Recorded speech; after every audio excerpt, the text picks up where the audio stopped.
Bueno, son las 9:10 de la mañana. Hablamos en este momento con Alberto García Valera, que es socio director de EI. Tiene una enorme trayectoria en el mundo profesional y académica. Ha sido inspector de Hacienda durante más de 20 años aquí en Andalucía, ex consejero también, y actualmente participa del comité de expertos del COVID en su condición de economía de la empresa. Señor García Valera, muy buenos días. Gracias por estar aquí. Buenos días, encantado de estar aquí.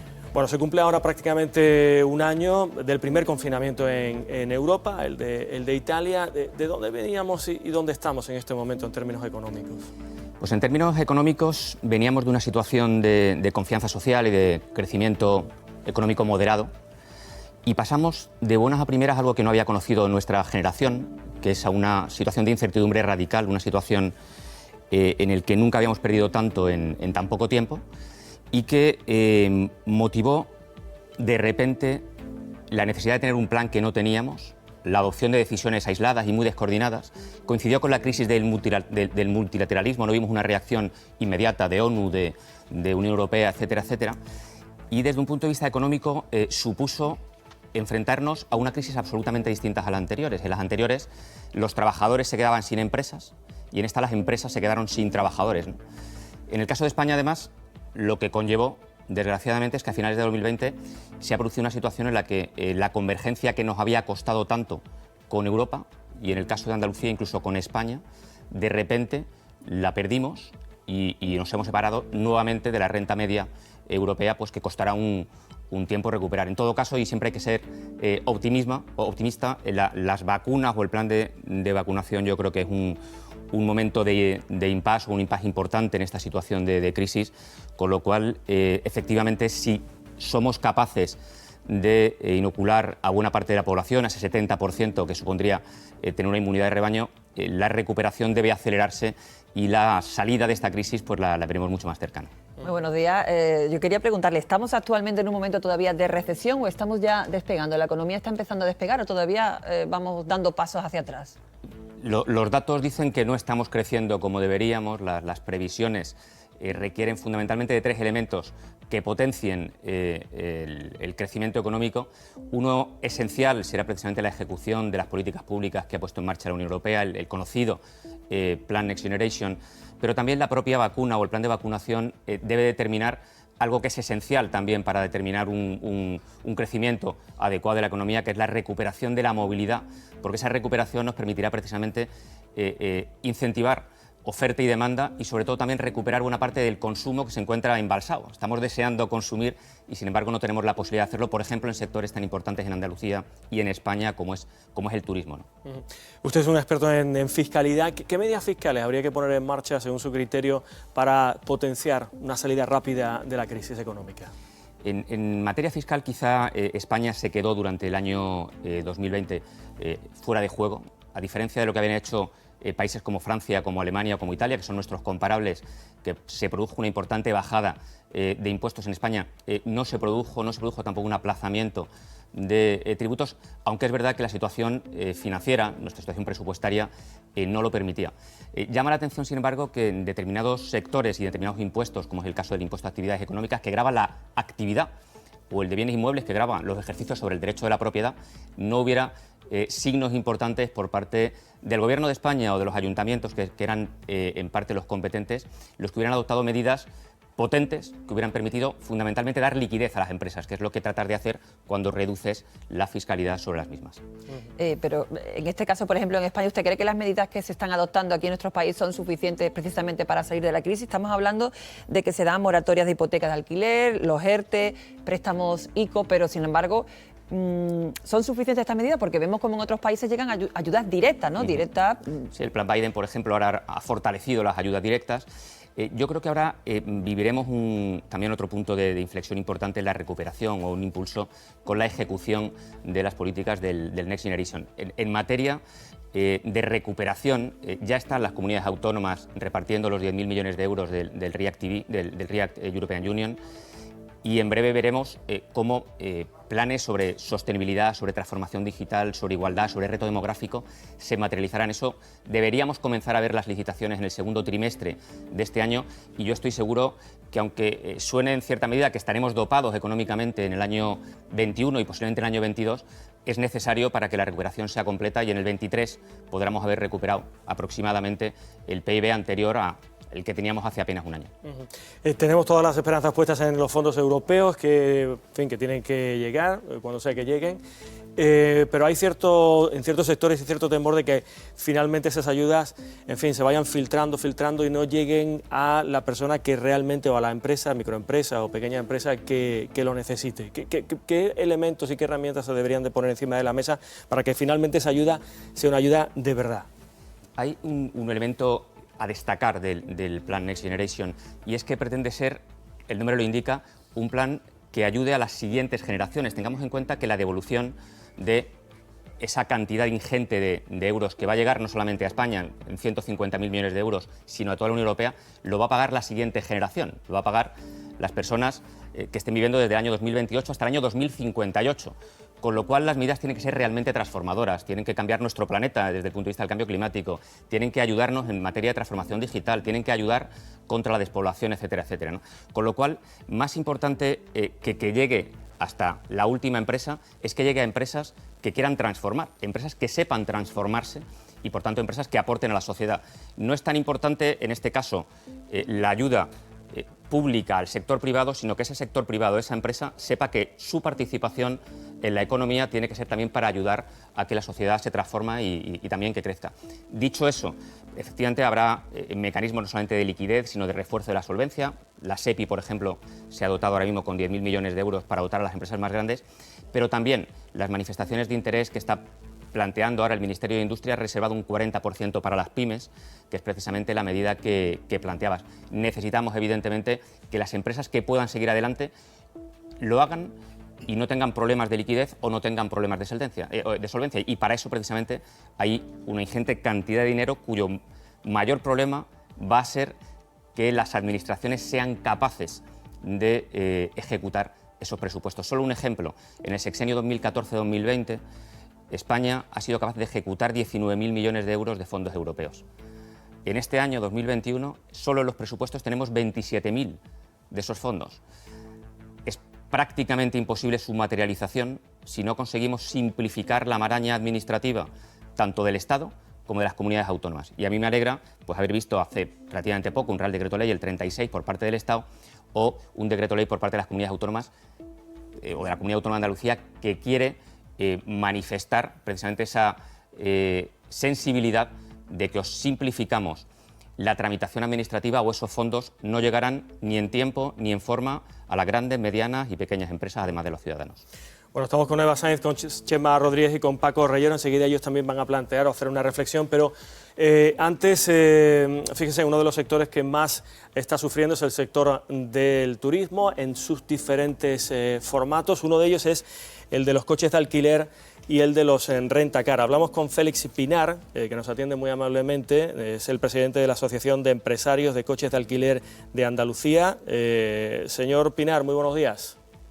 Hola, muy buenos días. Bueno, este sector está, en fin, intrínsecamente ligado a la actividad turística, con una dependencia casi total, de ahí está los problemas que está sufriendo el sector de los coches de alquiler. En fin, ¿por qué travesía del desierto están ustedes caminando? Pues bueno, como tú bien dices, es una travesía del desierto y que no le vemos el fin, ¿no? Bueno, nuestro sector es el alquiler de vehículos sin conductor de Andalucía. Representamos prácticamente en Andalucía el 98% del sector, están en nuestra asociación.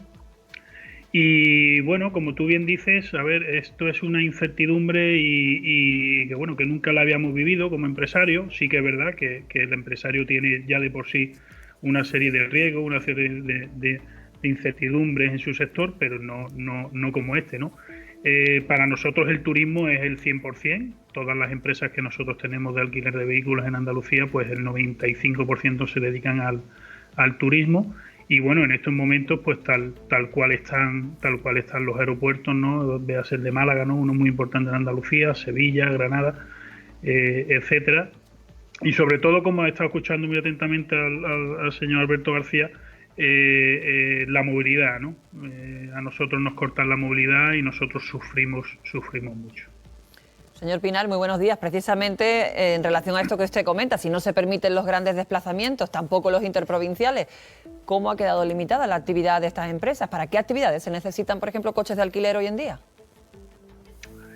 Pues bueno, a nosotros nos han dejado como una actividad, hasta hace poco esencial, pues porque si algún trabajador sanitario, de emergencias, policía o algo necesitaba movilidad, pues bueno, ahí estamos nosotros para proveerla, pero claro, eso es, digamos, no es nada que pueda subsistir una empresa con eso, ¿no?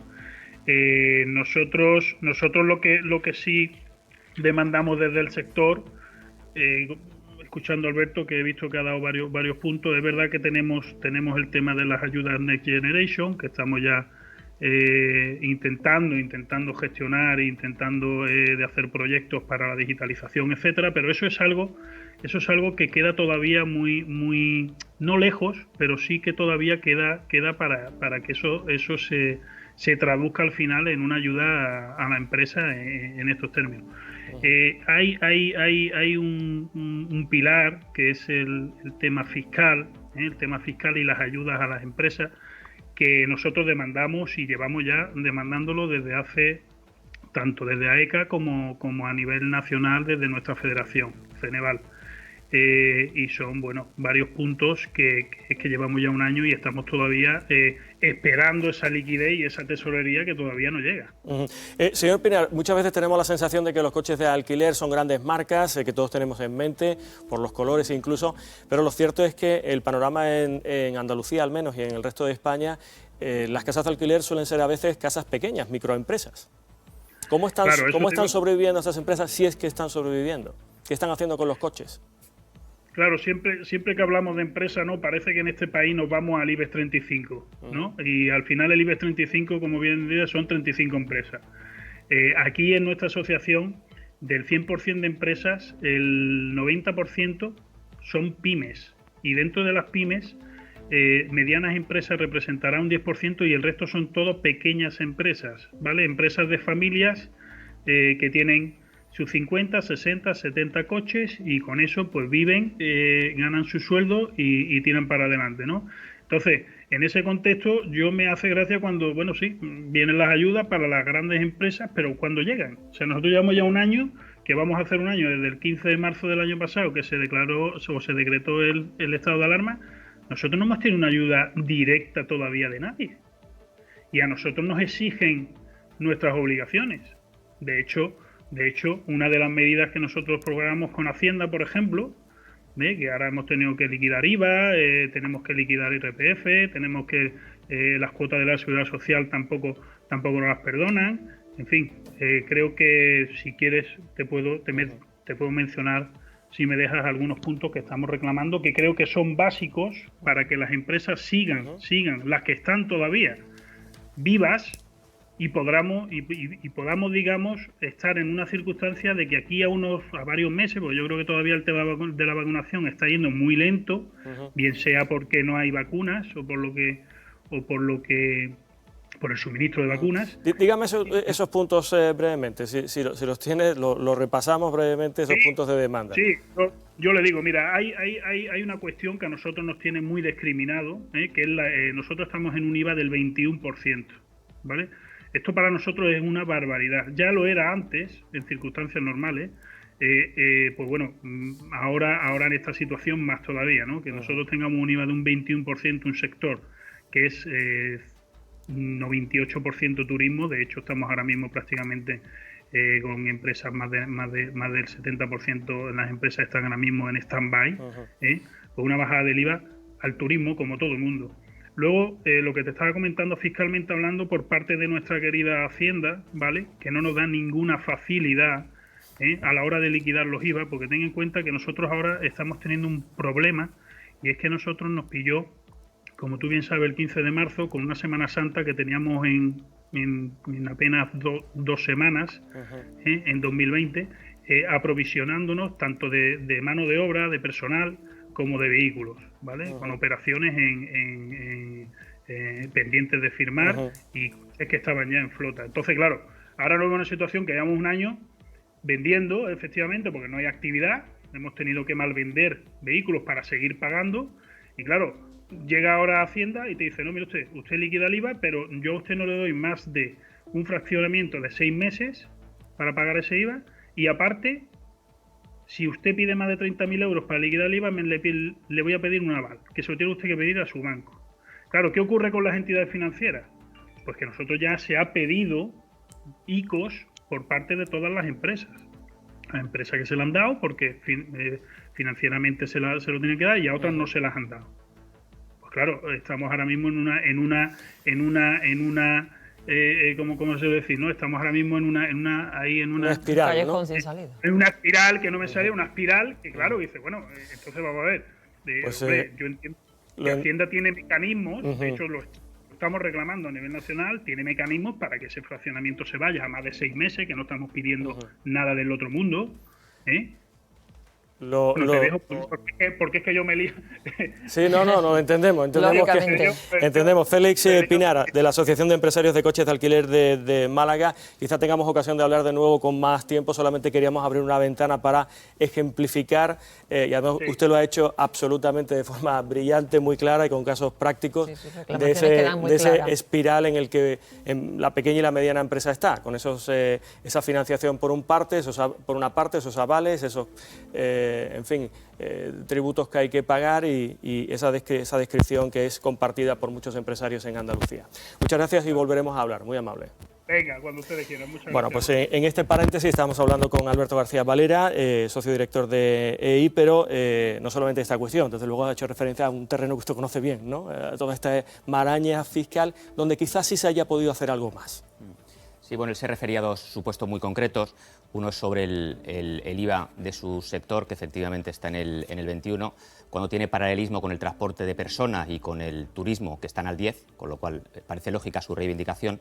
Y el segundo es el del aplazamiento de las deudas tributarias, al que yo me refería precisamente anteriormente, y es verdad, donde hay el Estado, el Ministerio de Hacienda, le ha faltado sensibilidad, posiblemente por falta de recursos, pero bueno, le ha faltado sensibilidad mirando a otros Estados miembros de la Unión Europea que sí han sido mucho más generosos en la concesión de aplazamientos. Un sector, además, el sector del turismo, y también aquí se demuestra cuáles fueron los datos de España, en el que perdimos el año pasado 43.000 millones de euros, un sector en el que perdimos turismos extranjeros, y también demuestra que lo hicimos de forma distinta a países, a otros Estados miembros, perdimos los mismos turistas que Francia e Italia juntos, con lo cual algo nos faltó. Y fundamentalmente lo que nos dio es dar más confianza de la que pudieron dar nuestros países vecinos, ¿no? La existencia de un plan siempre en ese sentido pues es bueno para demostrar certidumbre a la empresa y también en este caso al viajero. La cuestión también es saber cuánto tiempo va a pasar hasta que consigamos recuperar de nuevo esa confianza, ¿no? Porque habrá dos elementos determinantes. Uno será la propia cartilla de vacunación, ¿no? Ese pasaporte de que estemos vacunados será un elemento determinante, y también que hagamos campañas de turismo seguro. Canarias lo ha iniciado, Andalucía también lo ha iniciado, también será importante, ¿no? Aparte, incentivos a la oferta, incentivos a la demanda serán también esenciales. Paco Reyero, ¿tiene alguna reflexión o alguna pregunta que hacerle? Paco, cuando quieras. Sí, quería hablar con Alberto porque, claro, habla de la previsión. Hay distintas previsiones con respecto a cuánto puede suponer el agujero de la pandemia, pero a su vez también hay estadísticas, estudios que hablan de la caída en el PIB. La pregunta es, ¿hay un cálculo exacto o hay un cálculo equilibrado, ajustado a ese agujero del PIB y las ayudas que vamos a recibir? Más allá de los problemas de capilaridad o los problemas de que la administración pueda distribuir justamente, eficazmente esas ayudas. Pero ¿hay un cálculo exacto sobre esa caída del PIB que va a ser compensada con los fondos europeos o estamos en el cuento de la lechera?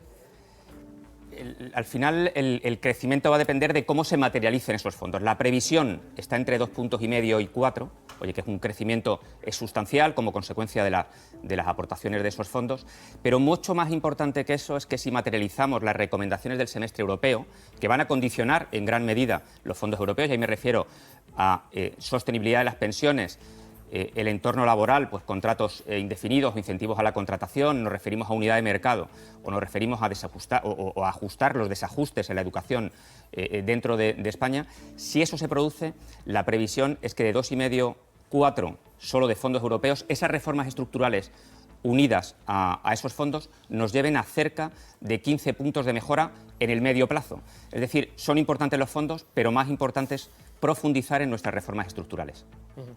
Eva, si quieres alguna Yo quería ir reflexión. en eso de profundizar en las reformas estructurales, porque en todo este tiempo casi que hemos hablado mucho del turismo, que es cierto que es una fuente de riqueza en Andalucía, pero incluso los planes que está proponiendo la Junta, incluso la unidad de aceleración, da la sensación de que todo va por la construcción. En las unidades de aceleración lo que se está promoviendo son construcción de hoteles, campos de golf. Los proyectos que se han enviado al Gobierno español para los fondos Next Generation da la sensación de que son muchos, creo que son 151 por parte de la Junta de más de 35.000 millones y luego también otras propuestas de diputaciones y ayuntamientos también por 52.000 millones. O sea, es como, da la sensación que es mucha cantidad, pero no sé si mucha concreción, y no sé si con esto, teniendo en cuenta que lo que se espera es que nos lleguen 20 millones y que da la sensación que estos movimientos a corto plazo de la Administración son más en apuntalar el turismo, que se ha visto que cuando hay una crisis pues nos golpea fuerte. No sé si podemos, si no se afina bien el tiro o se concreta más en cuanto a los proyectos, perder este carro de la recuperación y de la transformación, que es muy manido, pero al final pues nos estamos dando cuenta ahora, ¿no?, de la importancia que es quizás apostar por otras vías. Los fondos Next Generation no son un maná, o sea, no es dinero caído del cielo. Insisto, debe estar condicionado a una serie de reformas y la Unión Europea debe estar vigilante, y lo va a estar, de que son proyectos tractores, transformadores de nuestra sociedad. Y coincido contigo absolutamente, siendo el turismo un sector esencial para España, del 13-14% del PIB, un poco más en Andalucía y muchísimo más en Baleares o en Canarias, no es el único sector al que atender. Tenemos un sector industrial en Andalucía que se distancia en más de 5 puntos de la media nacional, o tenemos un bendito sol, un bendito mar o un bendito levante, que además de turismo podría traer también grandísimos proyectos de sostenibilidad. Estamos en el momento en el que tenemos un compromiso de descarbonización a 2030 o a 2050 brutal, que solamente lo haremos si tenemos una reforma energética y una transformación en nuestras energías renovables espectacular. Y para eso Andalucía debe estar no en el primer puesto de salida, sino de líder del pelotón, porque tenemos las mejores condicionantes para hacerlos, y encima ahora tenemos esas ayudas europeas. Chema. Ha hablado antes, Alberto, de la multitud de ayudas que hay ahora mismo, cómo la economía se está sosteniendo de forma un poco artificial, ¿no?, por todo ese aluvión de créditos ICO, de los ERTES, toda esa factura que, como decía antes, la siguiente generación va a tener que pagar. Pero también a más corto plazo, ¿qué nos espera? Porque supongo que incluso el tema de los ingresos a cuenta para el presupuesto de las comunidades autónomas, también vamos a tener eso que sufrirlo cuando tengamos que devolver ese exceso. ¿Nos esperan recortes a más corto plazo? Ahora el primer objetivo es que este doping que vamos a tener 21, 22, 23 nos permita mantener la actividad y que los ERTE no se conviertan en ERE y tengamos un incremento del desempleo que haga a su vez menos sostenible las propias finanzas públicas, ¿no? Es evidente que desde el punto de vista financiero los presupuestos de las comunidades autónomas van a sufrir a partir del año 2022-2023, cuando haya que ajustar la liquidación definitiva de las entregas a cuenta de los años 20 y 21, ¿no? Pero dicho eso, es verdad que eso llegará y habrá que estar muy atento a esas liquidaciones. Lo importante es el ahora y el medio plazo para, aunque sea dopados, mantener la actividad y estar confiados que esas políticas tractoras que deben transformar la sociedad tienen un camino un largo recorrido, ¿no? Eso va a ser lo esencial, y por eso es esencial ejecutar correctamente con un plan de reformas los Next Generation. Pues Alberto García Valera, muchísimas gracias por estar aquí en Despierta Andalucía y por abrirnos un poco el panorama económico de lo que tenemos y de lo que nos espera en el futuro. Muchísimas gracias. Muy amable, muchas gracias. Muy amable. Vamos a seguir ahora conociendo otros asuntos